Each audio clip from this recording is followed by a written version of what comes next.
बिना पैनिक किए देशवासियों ने मुकाबला भी किया। साथियों, 2 साल के भीतर देश ने हेल्थ इंफ्रास्ट्रक्चर से लेकर ऑक्सीजन सप्लाई तक कोरोना से जुड़े हर पक्ष में जो भी आवश्यक है वहां मजबूती देने का काम किया है। तीसरी लहर में किसी भी राज्य से स्थितियां अनियंत्रित होने की खबर नहीं आई। इसको हमारे कोविड वैक्सीनेशन अभियान से भी काफी मदद मिली। देश के हर राज्य में, हर जिले में, हर क्षेत्र में, चाहे वहां की भौगोलिक परिस्थितियां कैसी भी रही हो, वैक्सीन जन जन तक पहुंची है। प्रत्येक भारतीय के लिए ये गौरव की बात है कि आज भारत की 96% वयस्क आबादी को कोरोना वैक्सीन की पहली डोज लग चुकी है। 15 साल के ऊपर उम्र के करीब 85% नागरिकों को दूसरी डोज भी लग चुकी है। साथियों, आप भी समझते हैं और दुनिया के ज्यादातर एक्सपर्ट्स का निष्कर्ष यही है कि कोरोना से बचाव के लिए वैक्सीन सबसे बड़ा कवच है। हमारे देश में लंबे समय बाद स्कूल्स खुले हैं, क्लासेस शुरू हुई है। ऐसे में कोरोना केसेस के बढ़ने से कहीं न कहीं पेरेंट्स के लिए चिंता बढ़ रही है। कुछ स्कूल्स में बच्चों के संक्रमित होने के मामले में भी कुछ न कुछ खबरें आ रही है। लेकिन संतोष का विषय है कि ज्यादा से ज्यादा बच्चों को भी वैक्सीन का कवच मिल रहा है। मार्च में हमने 12 से 14 साल के बच्चों के लिए वैक्सीनेशन शुरू कर दिया था। अभी कल ही 6 से 12 साल के बच्चों के लिए भी कोवैक्सीन टीका की परमिशन मिल गई है। सभी एलिजिबल बच्चों का जल्द से जल्द टीकाकरण यह हमारी प्राथमिकता है। इसके लिए पहले की तरह स्कूलों में विशेष अभियान भी चलाने की जरूरत होगी। टीचर्स और माता पिता इसे लेकर जागरूक रहें। हमें ये भी सुनिश्चित करना होगा। वैक्सीन सुरक्षा कवच की मजबूती के लिए देश में सभी वयस्कों के लिए प्रिकॉशन डोज भी उपलब्ध हैं। टीचर्स, पेरेंट्स और बाकी एलिजिबल लोग भी प्रिकॉशन डोज ले सकते हैं। इस तरह भी हमें उन्हें जागरूक करते रहना होगा। साथियों, तीसरी लहर के दौरान हमने हर दिन 3 लाख से ज्यादा केसेस देखे हैं। हमारे सभी राज्यों ने इन केसेस को हैंडल भी किया और बाकी सामाजिक आर्थिक गतिविधियों को भी गति दी। यही बैलेंस आगे भी हमारी स्ट्रेटेजी का हिस्सा रहना चाहिए। हमारे साइंटिस्ट और एक्सपर्ट्स नेशनल और ग्लोबल सिचुएशन को लगातार मॉनिटर कर रहे हैं। उनके सुझावों पर हमें प्रिएम्प्टिव, प्रोएक्टिव और कलेक्टिव अप्रोच के साथ काम करना होगा। इन्फेक्शंस को शुरुआत में ही रोकना हमारी प्राथमिकता पहले भी थी और अब भी यही रहनी चाहिए। आप सबने भी जिस बात का उल्लेख किया, टेस्ट, ट्रैक और ट्रीट की हमारी स्ट्रेटेजी को भी हमें उतने ही प्रभावी तौर पर लागू करना है। आज कोरोना की जो स्थिति है उसमें ये जरूरी है कि अस्पतालों में भर्ती मरीजों में जो हमारे गंभीर इन्फ्लुएंजा के केसेस हैं उनका 100% आरटी-पीसीआर टेस्ट हो। इसमें जो भी पॉजिटिव आते हैं उनका सैंपल जीनोम, सीक्वेंसिंग के लिए जरूर भेजें। इससे हम वेरिएंट की समय समय पर पहचान कर पाएंगे। साथियों, हमें सार्वजनिक स्थानों पर कोविड एप्रोप्रिएट बिहेवियर को प्रमोट करना है। साथ ही पब्लिक में पैनिक न फैले, ये भी सुनिश्चित करना है। साथियों, आज की इस चर्चा में हेल्थ इंफ्रास्ट्रक्चर को अपग्रेड करने के लिए जो काम हो रहे हैं, उनकी भी बात हुई। इंफ्रास्ट्रक्चर के अपग्रेड का काम तेजी से चलता रहे, ये सुनिश्चित किया जाना चाहिए। बेड्स, वेंटिलेटर्स और पीएसए ऑक्सीजन प्लांट जैसी सुविधाओं के मामले में हम काफी बेहतर स्थिति में हैं, लेकिन ये सारी सुविधाएं फंक्शनल रहे, हमें ये भी सुनिश्चित करना होगा और उसको मॉनिटर किया जाए, जिम्मेवारी तय की जाए, ताकि कभी जरूरत पड़े तो हमें संकट ना आए। साथ ही अगर कहीं कोई गैप है तो मैं आग्रह करूंगा कि टॉप लेवल पर उसको वेरीफाई किया जाए, उसको भरने का प्रयास हो। मेडिकल कॉलेजेस, जिला अस्पताल, इन सब में हमें अपने मेडिकल इंफ्रास्ट्रक्चर को भी स्केल अप करना है और मैन पावर को भी स्केल अप करना है। मुझे विश्वास है आपसी सहयोग और संवाद से हम लगा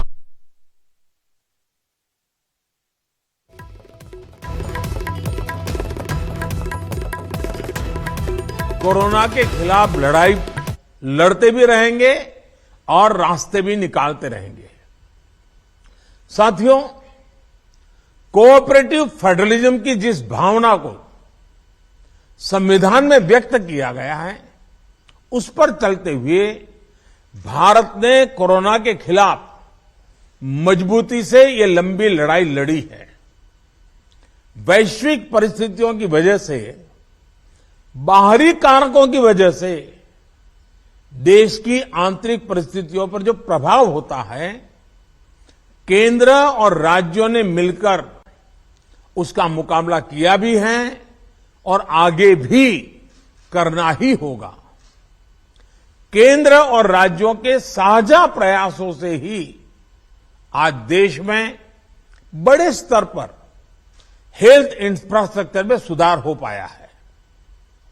लेकिन साथियों, आज इस चर्चा में मैं एक और पक्ष का जिक्र करना चाहता हूं। आज की वैश्विक परिस्थितियों में भारत की अर्थव्यवस्था की मजबूती के लिए आर्थिक निर्णयों में केंद्र और राज्य सरकारों का तालमेल, उनके बीच सामंजस्य पहले से अधिक आवश्यक है। आप सभी इस बात से परिचित है कि जो युद्ध की परिस्थिति पैदा हुई है और जिस प्रकार से सप्लाई चेन प्रभावित हुई है, और ऐसे माहौल में दिनों दिन चुनौतियां बढ़ती जा रही हैं। ये संकट, वैश्विक संकट, अनेक चुनौतियां लेकर के आ रहा है। ऐसे संकट के समय में केंद्र और राज्यों के बीच तालमेल को, कोऑपरेटिव फेडरलिज्म की भावना को और बढ़ाना अनिवार्य हो गया है। अब मैं एक छोटा सा उदाहरण देता हूं। जैसे पेट्रोल डीजल की कीमतों का एक विषय हम सबके सामने है।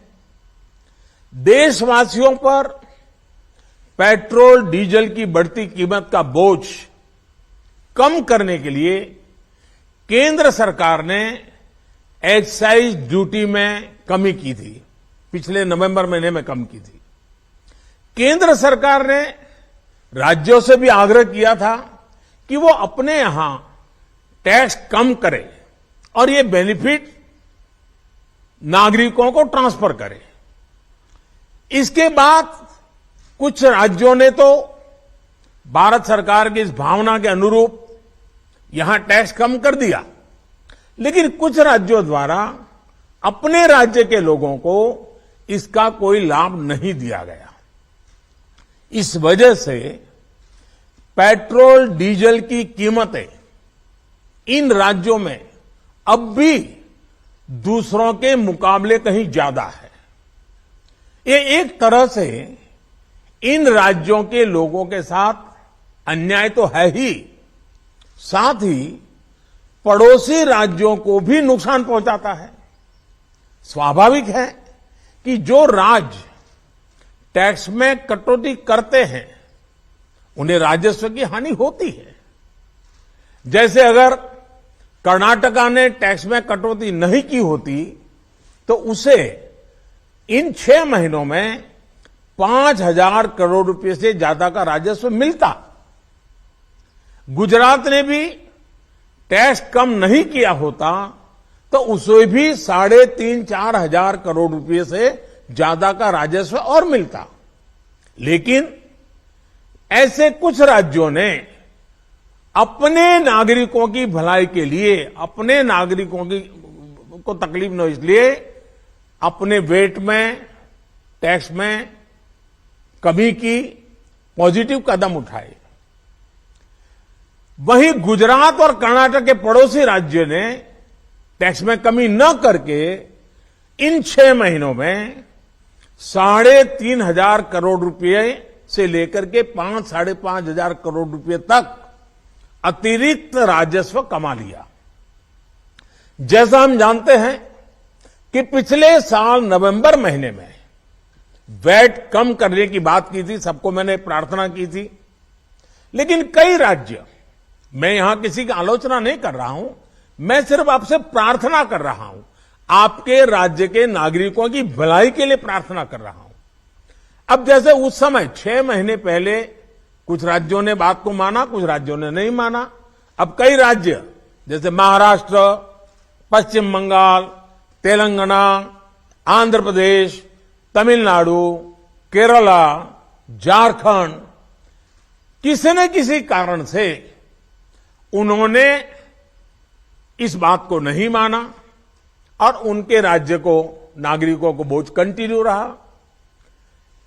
मैं इस बात में नहीं जाऊंगा कि इस दौरान इन राज्यों ने कितना रेवेन्यू कमाया, लेकिन अब आपसे मेरी प्रार्थना है कि देश हित में आप पिछले नवंबर में जो करना था, 6 महीने डिले हो चुका है, अब भी आप अपने राज्य के नागरिकों को वैट कम करके इसका बेनिफिट पहुंचाइए।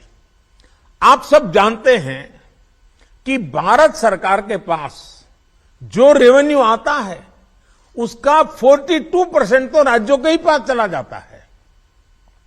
मेरा सभी राज्यों से आग्रह है कि वैश्विक संकट के इस समय में कोऑपरेटिव फेडरलिज्म की भावना पर चलते हुए एक टीम के रूप में हम सब मिलकर काम करें। अब मैं कई विषय हैं, बारीकी में नहीं जा रहा हूं, जैसे फर्टिलाइजर। आज हम तो फर्टिलाइजर पर दुनिया के देशों पर डिपेंडेंट है। कितना बड़ा संकट आया है, लगातार अनेक गुना सब्सिडी बढ़ रही है। हम किसानों पर बोझ ट्रांसफर नहीं करना चाहते।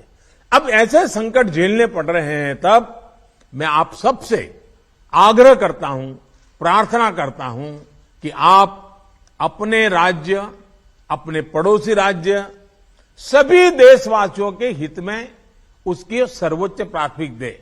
मैं एक और उदाहरण देता हूं। अब नवंबर में जो करना था नहीं किया, इसलिए पिछले 6 महीने में क्या हुआ है, आज चेन्नई में, तमिलनाडु में पेट्रोल करीब 111 रुपया के पास है। जयपुर में 118 से भी ज्यादा है। हैदराबाद में 119 से ज्यादा है।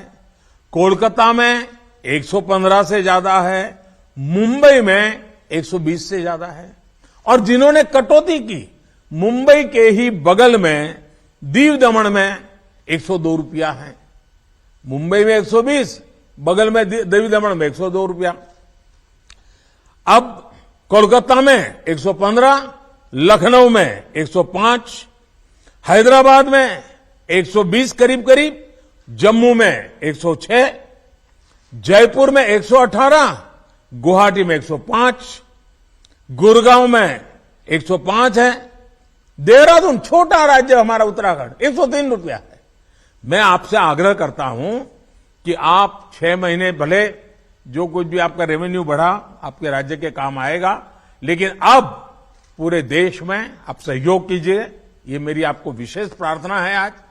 साथियों, एक विषय और जिस पर भी मैं अपनी बात आज कहना चाहता हूं, देश में गर्मी तेजी से बढ़ रही है और समय से पहले बहुत गर्मी बढ़ रही है, और ऐसे समय में हम अलग अलग स्थानों पर आग की बढ़ती हुई घटनाएं भी देख रहे हैं।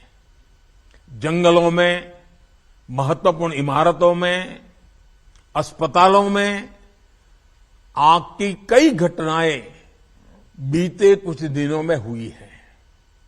हम सबको याद है वो दिन कितने पीड़ादायक थे जब पिछले साल कई हॉस्पिटलों में आग लगी, और वो बड़ी दर्दनाक स्थिति थी। बहुत मुश्किल समय था वो। अनेक लोगों को इन हादसों में अपनी जान गंवानी पड़ी थी।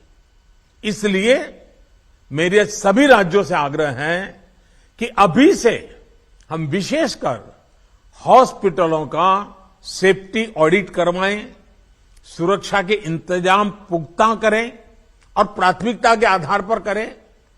ऐसी घटनाओं से हम बच सके, ऐसी घटनाएं कम से कम हो, हमारा रिस्पांस टाइम भी कम से कम हो, जान माल की हानि ना हो, इसके लिए भी मैं आपको आग्रह करूंगा कि आप अपनी टीम को विशेष रूप से इस काम पर लगाइए और बिल्कुल मॉनिटरिंग कीजिए, ताकि देश में कहीं हादसा न हो, हमारे निर्दोष नागरिकों को जान न गंवानी पड़े।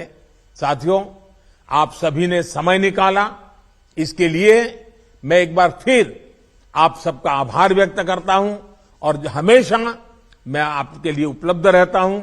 कोई भी जरूरी सुझाव आपके होंगे तो मुझे अच्छा लगेगा। मैं फिर एक बार आप सबका बहुत बहुत धन्यवाद करता हूं।